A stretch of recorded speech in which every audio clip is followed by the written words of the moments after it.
श्री स्वामी समर्थ. सणांचा आणि व्रतवैकल्यांचा राजा म्हणजे श्रावण महिना. हा श्रावण सुरू झाला की पंचमी तिथीला येतो, तो म्हणजे नागपंचमीचा सण. नागपंचमी वर्षातून एकदा येत असते आणि नागपंचमीच्या आदल्या दिवशी म्हणजे नागचतुर्थी दिवशी भावाचा उपवास केला जातो. नागपंचमीचा उपवास जो आहे तर तो आदल्या दिवशी करून दुसऱ्या दिवशी म्हणजे नागचतुर्थीच्या दिवशी संपूर्ण दिवसभर उपवास करून नागपंचमीच्या दिवशी हा उपवास सोडला जातो. तर यंदा भावाचा उपवास कधी आहे, उपवास कसा करावा, कसा सोडावा आणि नागपंचमीच्या दिवशीच पहिला श्रावणी सोमवार येत आहे.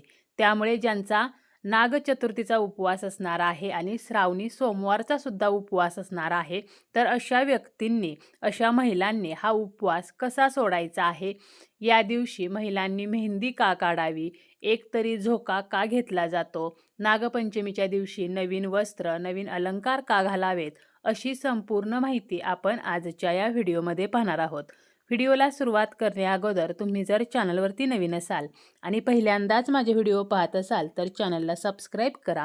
व्हिडिओ माहितीपूर्ण वाटला तर व्हिडिओला लाईक करा आणि हाईपसुद्धा नक्की द्या. श्रावण शुद्ध पंचमीला कालिया नागाचा पराभव करून यमुना नदीच्या पात्रातून भगवान श्रीकृष्ण सुरक्षित बाहेर आले आणि तो दिवस म्हणजे नागपंचमी. नागपंचमीला आध्यात्मिक आणि सांस्कृतिक महत्त्व देखील आहे. या दिवशी शेष, वासुकी, पद्मनाभ, कंबल, शंखपाल, धृतराष्ट्र, तक्षक आणि कालिया या 8 नागांची विशेष पूजा केली जाते. महादेवांना समर्पित असलेला असा हा श्रावण महिना आणि महादेवांच्या प्रतीकांपैकी एक महत्त्वाचे प्रतीक म्हणजे नाग. त्याचप्रमाणे श्रीविष्णूंचे प्रतीक म्हणून सुद्धा नागाकडे पाहिले जाते. श्रावणामध्ये आपण शिवांची उपासना करतो, त्याचप्रमाणे नागपंचमीच्या दिवशी नागदेवतेची सुद्धा पूजा केली जाते. प्रत्येक आपल्या हिंदू धर्मामध्ये येणारा सण जो आहे, उत्सव आहे, तर त्याला काहीतरी महत्त्व आहे. प्रत्येक सण आपल्याला काहीतरी शिकवण देत असतो. आपल्या हिंदू धर्मामध्ये आपण जे काही सण साजरे करत असतो तर त्या प्रत्येक सणाची श्रद्धा जी आहे तर ती वेगळी आहे आणि प्रत्येक सण साजरा करण्याची पद्धत ही सुद्धा वेगळी आहे.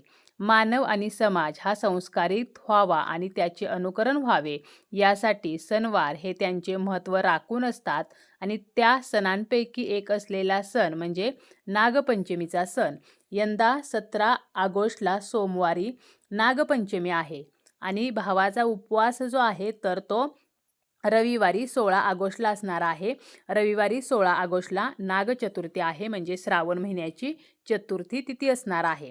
16 ऑगस्टला संपूर्ण दिवसभर आपल्याला उपवास करायचा आहे आणि 17 ऑगस्टला हा उपवास जो आहे तर तो सोडायचा आहे. गरुड पुराणानुसार नागपंचमीच्या दिवशी नाग, नागिन, त्यांची पिल्ले असे चित्र काढून त्या चित्राची पूजा केली जाते. त्या चित्राला आघाडा, दुर्वा, फुले अर्पण केली जातात. लाह्यांचा नैवेद्य दाखवला जातो. काही भागांमध्ये, विशेष करून ग्रामीण भागामध्ये, वारुळाची पूजा करण्याची परंपरा आहे. या सणाला गव्हाची खीर आणि चण्याची डाळ या नैवेद्याला सुद्धा महत्त्व आहे. आणि या सणाचा जो उपवास आहे तर त्यालाच भावाचा उपवास म्हटले जाते. आपल्या भावाच्या आयुष्यामध्ये सर्व काही चांगले व्हावे म्हणून हा उपवास करतात. आता बऱ्याच महिला असे म्हणतात की जर आपल्याला भाऊ नसेल तर मग हा उपवास करावा का? जरी आपल्याला भाऊ नसेल तरी सुद्धा नागदेवतेसाठी आपण हा उपवास करू शकतो. नागदेवतेलाच आपला भाऊ समजून आपल्याला हा उपवास करायचा आहे. हा उपवास करण्यामागे एक कथा देखील आहे आणि ती कथा अशी आहे की सत्तेश्वरी नावाची एक कनिष्ठ देवी होती. सत्तेश्वर हा तिचा भाऊ होता. सत्तेश्वराचा मृत्यू नागपंचमीच्या आदल्या दिवशी झाला. आपल्या भावाच्या मृत्यूच्या दुःखात सत्तेश्वरीने अन्न ग्रहण केले नाही. सत्तेश्वरीला आपला भाऊ नागाच्या रूपामध्ये दिसला. तिने नागदेवतेला भाऊ मानले. तेव्हा नागदेवतेने वचन दिले की जी बहीण भाऊ म्हणून माझी पूजा करेल तिचे मी रक्षण करेन. त्यामुळे या दिवशी नागाची पूजा केली जाते. नागपंचमीच्या दिवशी सर्व नागामध्ये देवतत्व प्रकट असते. यामुळे या दिवशी नागाची पूजा करणे लाभदायक असते. नागपंचमीच्या दिवशी नवीन वस्त्र व अलंकार परिधान केल्याने आनंद व चैतन्याच्या लहरी कार्यरत होतात. भावाच्या उन्नतीसाठी या दिवशी प्रार्थना केली जाते. नागपंचमीच्या आदल्या दिवशी भावाचा उपवास केला जातो. यंदा रविवारी हा उपवास आलेला आहे. 16 ऑगस्टला भावाचा उपवास असणार आहे. या दिवशी देखील आपल्याला नागदेवतेची पूजा करायची आहे किंवा आपल्याला वारुळाची पूजा करायची आहे. वारुळाला जल अर्पण करायचं आहे, दूध अर्पण करायचं आहे, हळदी कुंकू अर्पण करायचं आहे, त्यानंतर फुले अर्पण करायची आहेत, धूप अगरबत्ती लावायचं आहे. नैवेद्यामध्ये आपण उपवासाचे पदार्थ ठेवू शकतो किंवा अगदी खडीसाखर ठेवली तरीसुद्धा चालेल. वस्त्रमाळ आपल्याला अर्पण करायची आहे. तर अशा प्रकारे साध्या सोप्या पद्धतीने आपल्याला वारुळाची किंवा नागदेवतेची पूजा करायची आहे. आपण जो उपवास करणार आहोत तर या उपवासाला आपण उपवासाचे पदार्थ खाऊ शकतो किंवा आपण फलाहारी व्रत सुद्धा करू शकतो. जसं की फक्त फळे जी आहेत तर ती खाऊन आपण हा उपवास करू शकतो किंवा उपवासाचे जे पदार्थ आहेत तर ते खाऊन आपण हा उपवास करू शकतो. साबुदाणा खिचडी जी आहे तर ती खाऊ शकतो, बटाटा वेफर्स किंवा ड्रायफ्रूट्स, खजूर, शेंगदाण्याचे लाडू, रताळी, तर हे जे पदार्थ आहेत तर ते खाऊन आपण उपवास करू शकतो. फक्त आपण उपवासाचे जे पदार्थ बनवतो तर यामध्ये आपल्याला सैंधव मिठाचा वापर करायचा आहे आणि आपले जे पदार्थ आहेत तर ते इतरांना द्यायचे नाहीत. म्हणजे आपण जे खाल्लेले पदार्थ असतील, उष्टे पदार्थ असतील तर ते इतरांना द्यायचे नाहीत. इतरांचे उष्टे आपण खायचे नाहीत. कोणताही उपवास करताना त्या उपवासाच आपल्याला पावित्र्य राखायचे असते आणि म्हणूनच आपल्याला आपले उष्टे कोणाला द्यायचे नाही, कोणाचे उष्टे आपण खायचे नाही. पॅक केलेले ज्यूस आपल्याला घ्यायचे नाहीत. त्याचप्रमाणे जांभूळ, फणस ही फळे जी आहेत तर ती उपवासाला चालत नाहीत. त्यामुळे आपल्याला ती सुद्धा खायची नाहीत आणि हा उपवास जो आहे तर तो दुसऱ्या दिवशी नागदेवतेची किंवा वारुळाची पूजा करून आपल्याला सोडायचा असतो. आता उपवास आपण सोडत असताना सुद्धा आपल्याला सात्विक अन्नपदार्थ खाऊनच हा उपवास सोडायचा आहे. या दिवशी आपल्याला मांसाहार, तळलेले पदार्थ, तामसिक अन्नपदार्थ, कांदा, लसूण हे पूर्णपणे वर्ज्य करायचं आहे. त्याचप्रमाणे नागपंचमीच्या दिवशी गरम पदार्थ खाल्ले जात नाहीत. लोखंडी भांड्यामध्ये शिजवलेलं अन्न खाऊ नये. त्यामुळे आपण जे काही पदार्थ उपवास सोडण्यासाठी बनवणार आहोत तर ते गरम नसावेत, लोखंडी भांड्यामध्ये शिजवलेले नसावेत. नागपंचमीच्या दिवशी काहीही चिरायचे नसते. त्यामुळे कोणताही पदार्थ हा चिरून बनवलेला नसावा. म्हणजे एखादी भाजी वगैरे असेल आपण हाताने ती भाजी व्यवस्थित नीट करू शकतो.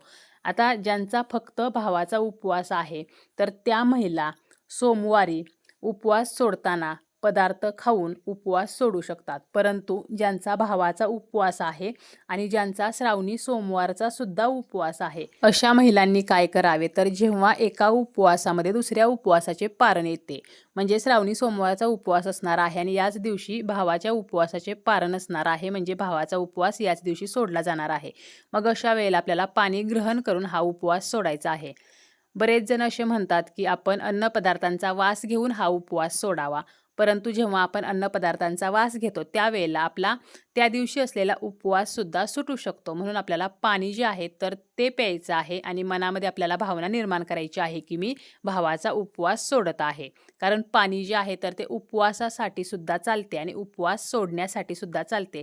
त्यामुळे दुसऱ्या दिवशी म्हणजे सोमवारी आपल्याला सकाळी उठून स्नान वगैरे करून स्वच्छ वस्त्र परिधान करून आपली जी काही शिवांची वगैरे पूजा आहे, वारुळाची पूजा आहे तर ती करून त्यानंतर आपल्याला पाणी प्यायचं आणि मनामध्ये भावना निर्माण करायची की मी भावाचा उपवास सोडलेला आहे.